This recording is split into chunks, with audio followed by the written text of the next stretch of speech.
સાગરમાં લુણાવાડા પોલીસની સરાહનીય કામગીરી। 4 રસ્તા પર પડેલા ખાડા પોલીસે પુરાવ્યા। વાહન ચાલકોને વેઠવી પડતી હતી હાલાકી, જેના કારણે ખાડાઓમાં પાણી ભરાઈ જવાના કારણે અકસ્માતનો પણ ભય રહેતો હતો।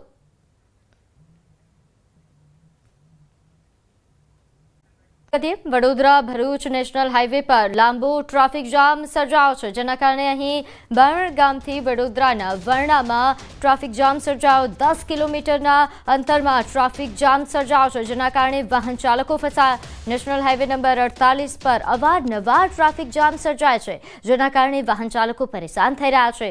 સાંકડા બ્રિજ અને તેમાં પડેલા ખાડાઓને લઈને છાસવારે અહીં આ સમસ્યા સર્જાતી આવી છે। તો વડોદરાથી આ દ્રશ્યો છે। 10 કિલોમીટર લાંબુ આ ટ્રાફિક જામ કે જેમાં વાહન ચાલકો ફસાયા છે। અવારનવાર આ પ્રકારના ટ્રાફિક જામના દ્રશ્યો સામે આવે છે, કારણ કે હાલ વરસાદના કારણે જે ખાડાઓની પરિસ્થિતિ છે તેના કારણે આ સમસ્યા। તો આજે આકાશી નજારો છે। આ વડોદરાથી ભરૂચ સુધીનો જે નેશનલ હાઈવે છે તેનો આ નજારો છે કે જેમાં 10 કિલોમીટરના અંતરમાં ટ્રાફિક જામ સર્જાયો છે। વાહન ચાલકો ભારે હાલાકી ભોગવી રહ્યા છે, કારણ કે અહીં કલાકો સુધી તેમણે આ ટ્રાફિક જામમાં ફસાવવું પડે છે અને આ સમસ્યા પહેલીવાર સર્જાઈ નથી। અવારનવાર આ પ્રકારની ટ્રાફિક જામની સમસ્યા સર્જાય છે, જેના કારણે વાહન ચાલકોએ અહીં હાલાકી ભોગવવાનો વારો આવી રહ્યો છે। ખાડાઓ આ ઉપરાંત વ્યવસ્થાઓના અભાવે આ પ્રકારની પરિસ્થિતિ। તરફ CR પાટીલ દ્વારા પણ GST મુદ્દે તેમણે પ્રતિક્રિયા આપી। નોંધ્ય છે કે દુરુપયોગ થતો હતો, કેન્દ્રીય દેખરેખ હેઠળ ન આવવાને કારણે પણ ટેક્સ ચોરી પણ થતી હતી। સર્વિસ ટેક્સ સાથે ડબલ ટેક્સેશન થતું। આથી સુધારા કરીને 2017માં GST શરૂ કરવામાં આવ્યો હતો। 8 વર્ષની આ સફર કેવી રહી? જુલાઈ 2025એ GSTને 8 વર્ષ પૂરા થયા। આથી એક રાષ્ટ્ર એક કરનું સપનું પૂરું થયું। ભારત એક જ બજારમાં જોડાયું, રાજ્ય વચ્ચેનો વેપાર સરળ બન્યો અને અનેક પ્રકારના જે અલગ અલગ ટેક્સ હતા એ પણ ખતમ કરવામાં આવ્યા।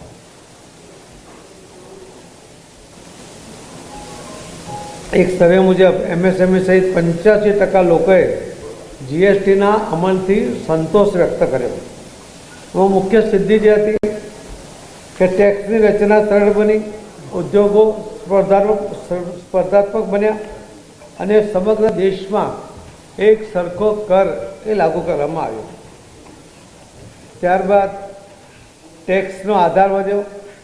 2017માં 66.5 લાખ રજિસ્ટર કરદાતાઓ હતા અને 2025માં વધીને 1.51 કરોડ એટલે કે લગભગ 85 લાખ જેટલા, 66 હતા અને બીજા 85 લાખ એટલે 1.51 કરોડ જેટલા આ કરદાતાઓ GSTના દાયરામાં આવ્યા અને એના કારણે લોકોને સરળતા તો થઈ, સરકારને પણ એના કારણે એક આવક પણ વધી અને આર્થિક મજબૂતી, કર વસૂલાતમાં વધારો ભારતીય અર્થતંત્ર પર એક વિશ્વાસ પણ બતાવે છે।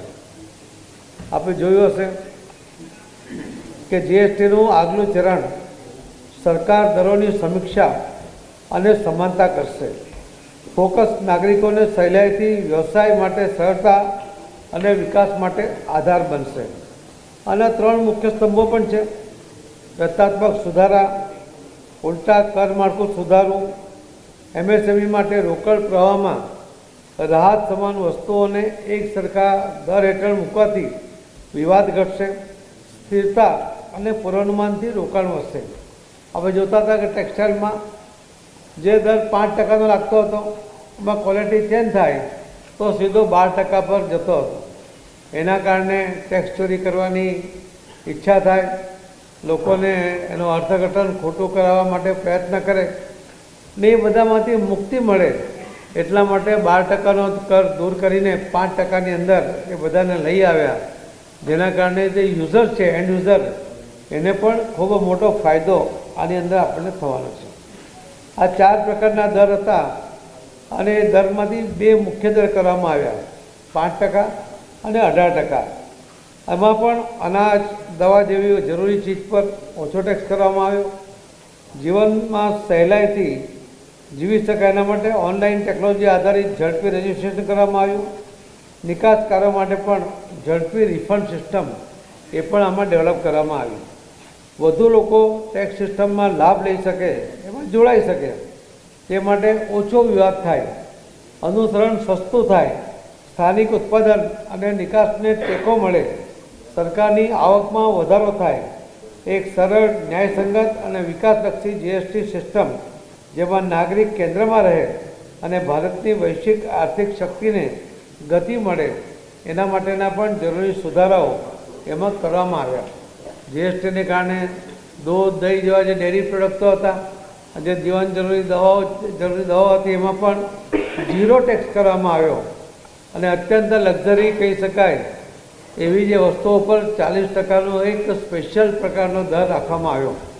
પરંતુ 5%ને 12%, 18%ના 2 દર કરવાને કારણે લોકોમાં જે મુશ્કેલીઓ પડતી હતી, અર્થઘટનમાં કોઈક લાભ લઈ જાય, બીજાને લાભ ન મળે અને માલ વેચવામાં તકલીફ પડે, એ પ્રકારની જે વ્યવસ્થા હતી. એટલે વેપારી પ્રામાણિકતાથી પોતાનો ટેક્સ ભરી શકે એટલા જ માટે આ કર માળખો તો ફેરફાર કર્યો, પરંતુ કરનો દર એ પણ ઘટાડવામાં આવ્યો છે. આ પહેલીવાર આપણે જોયું હશે કે સ્વતંત્ર પછી માનનીય પ્રધાનમંત્રી નરેન્દ્ર મોદી સાહેબના સમય દરમિયાન એમણે લોકહિત માટે, લોકોમાં વેપારીઓ પણ છે, વેપારીઓનું હિત પણ લોકોનું હિત છે, એટલા માટે પણ જ્યારે પણ જરૂર પડી છે ત્યારે ઝડપી પગલાં લીધા છે, મક્કમતાથી પગલાં લીધા છે અને એના કારણે વેપાર પણ વધ્યો છે અને જે યુઝર્સ છે, જે લોકોને પોતાની જરૂરિયાતની વસ્તુઓ એ પણ સસ્તી મળી છે.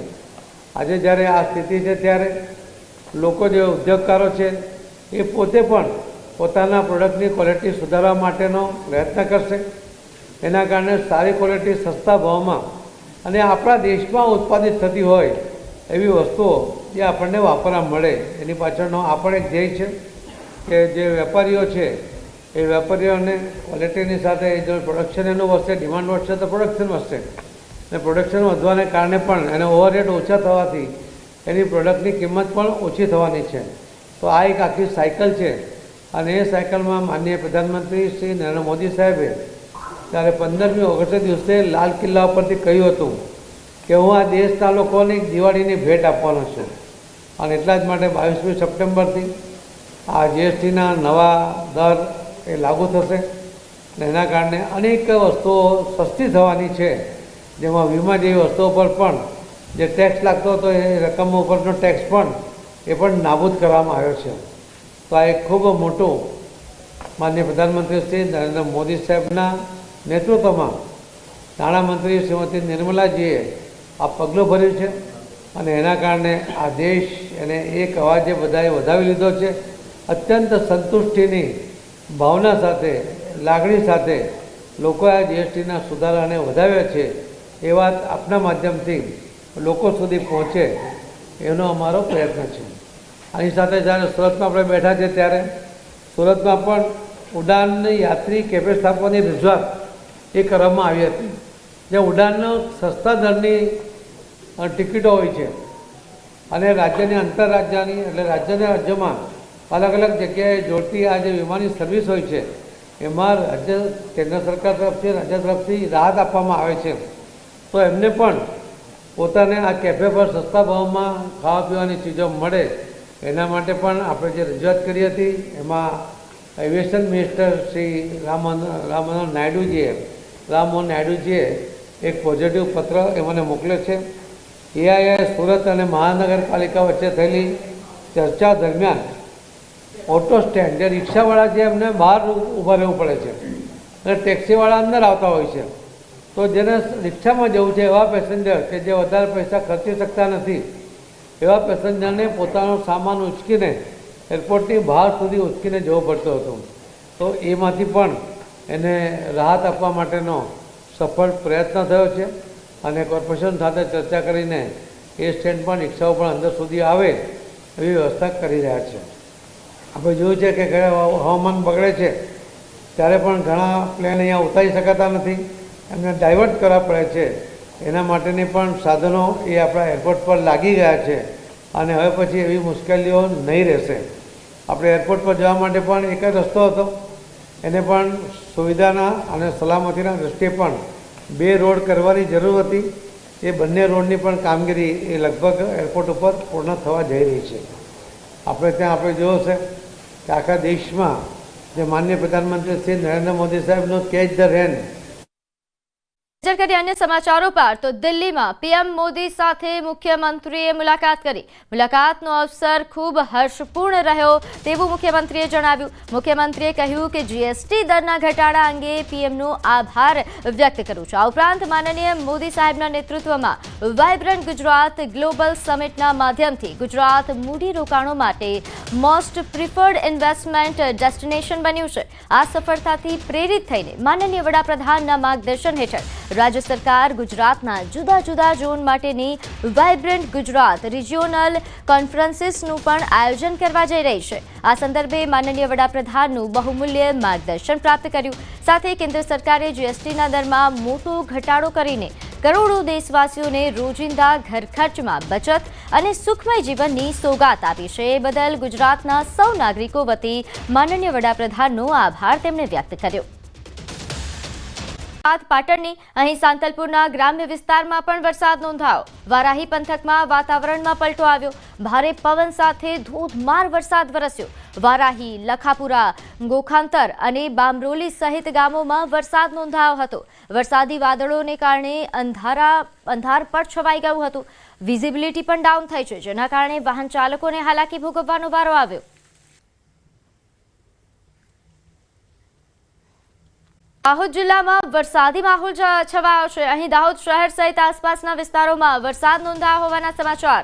દાહોદ નજીક ખાન નદીમાં પાણીની ભરપૂર આવક થઈ રહી છે, જેના કારણે વરસાદથી ખાન નદી બે કાંઠે વહેતા નદીનો રૌદ્ર સ્વરૂપ સામે આવી રહ્યો છે. નદીના ચેકડેમ ઉપરથી પાણીનો પ્રવાહ વહ્યો.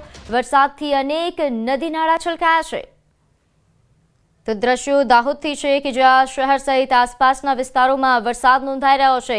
તે વચ્ચે અહીં ખાન નદી કે જેમાં પાણીની ભરપૂર આવક થઈ, જેના કારણે પાણીનો જે આ પ્રવાહ ખાન નદીનો દેખાઈ રહ્યો છે, નદી બે કાંઠે વહેતી હોય તેવું દેખાઈ રહ્યું છે. આ ઉપરાંત પણ દાહોદમાં નદી નાળાઓ છલકાયા હોવાના સમાચાર છે. છેલ્લા ઘણા સમયથી અહીં વરસાદી માહોલ જામ્યો છે. દિલ્હી નજીકના વિસ્તાર સિવિલ લાઇન્સના બેલા રોડ પર પાણી ભરાયા છે. બેલા રોડ પર બનેલ શ્રી સ્વામિનારાયણ મંદિર પણ પાણીમાં ડૂબી ગયું. રસ્તા પર બનેલા તમામ ઘરોમાં પાણી ઘૂસી ગયું છે. ડૂબવાના ભયના કારણે લોકો ચાલી શકતા નથી કે વાહનોનો ઉપયોગ પણ કરી શકતા નથી. લોકોને કમર સુધીના પાણીમાં પસાર થવું પડે છે. કહેવામાં આવી રહ્યું છે કે ઘણા લોકો સ્વામિનારાયણ મંદિરની અંદર ફસાયેલા છે. વીજળી અને પાણી પુરવઠો બંધ કરી દેવામાં આવ્યો છે.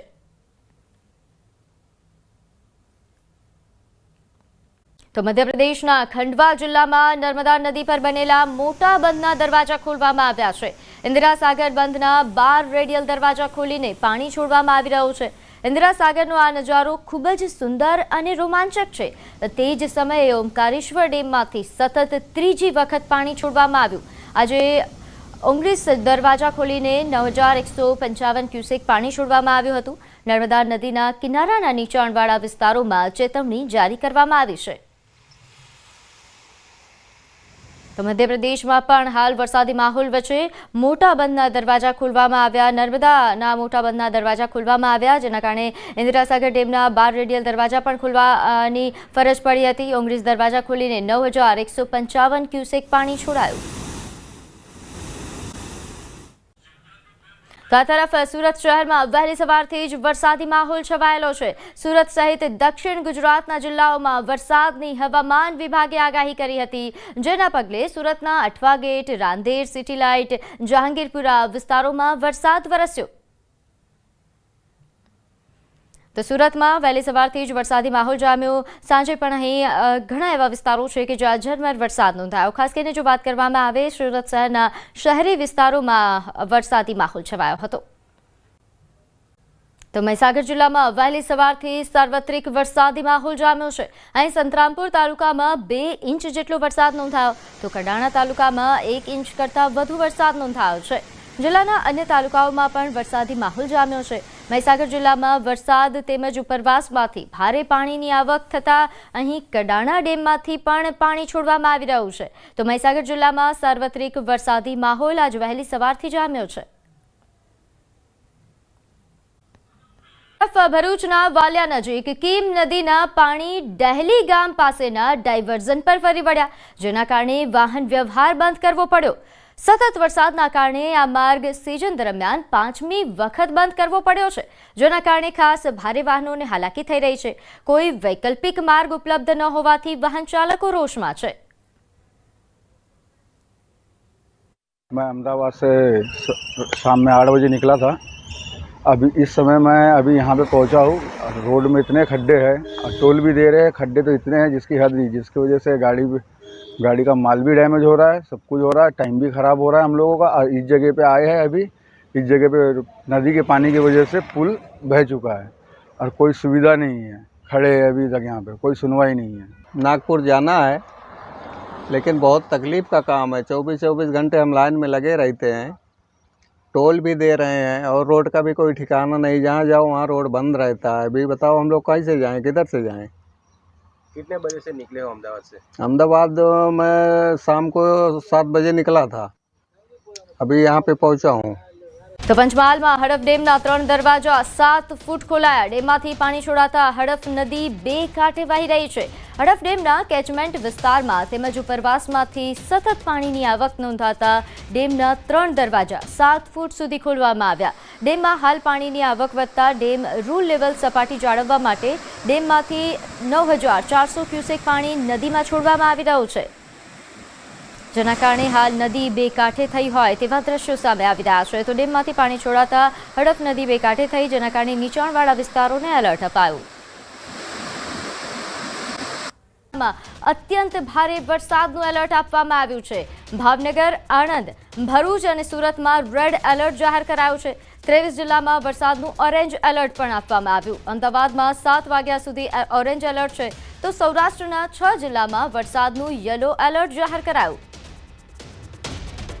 તો 7 વાગ્યા સુધી 4 જિલ્લામાં અત્યંત સાવધાન રહેવાની હવામાન વિભાગ દ્વારા સવારે પણ આગાહી વ્યક્ત કરવામાં આવી હતી. ખાસ કરીને સૌરાષ્ટ્રના 6 જિલ્લા કે જ્યાં વરસાદનું યલો એલર્ટ આપવામાં આવ્યું છે, તો અમદાવાદમાં પણ 7 વાગ્યા સુધી ઓરેન્જ એલર્ટ આપવામાં આવ્યું. કુલ 23 જિલ્લામાં વરસાદનું ઓરેન્જ એલર્ટ અપાયું છે. આ ઉપરાંત ખાસ ભાવનગર, આણંદ, ભરૂચ અને સુરતમાં કે જ્યાં રેડ એલર્ટ જાહેર કરવામાં આવ્યું છે, અહીં ભારેથી અતિભારે વરસાદની આગાહી છે.